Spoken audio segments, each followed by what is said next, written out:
Tezkor ob-havo ma'lumotlari. Assalomu alaykum hurmatli tomoshabin. O'zgidromet markazi respublikamiz hududida 18-martdan 21-mart kunlariga ob-havo ma'lumotlari qanday bo'lishini e'lon qildi. Bunga ko'ra respublikamizning barcha hududlarida havo biroz o'zgaruvchan bo'ladi. Ba'zi joylarda yomg'ir yog'adi. 18 hamda 20-mart kunlari yog'ingarchiliklar kutilmaydi. 19-21 mart kunlari esa ba'zi joylarda yomg'ir yog'ishi mumkin. Shamol g'arbdan sekundiga 7-12 metr tezlikda esadi.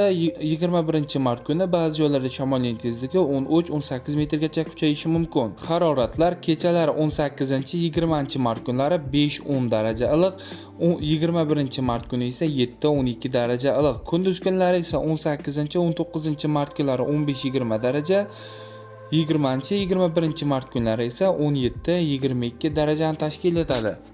Respublikamizning tog' oldi va tog'li hududlarida ham havo biroz o'zgaruvchan bo'ladi. Ba'zi joylarda yomg'ir yog'adi. Yomg'ir qorga ham aylanishi mumkin. Tuman tushib turadi. Shamol g'arbdan sekundiga 7-12 metr tezlikda esadi. Haroratlar kechalari 0-5 daraja iliq, kunduz kunlari 18-20 mart kunlari 5-10 daraja iliq bo'ladi. 21-mart kuni esa 7-12 daraja iliqlik tashkil etadi. Sizlarga yetkazmoqchi bo'lgan xabarlarim shulardan iborat edi. E'tiboringiz uchun rahmat. Sog' bo'ling, salomat bo'ling.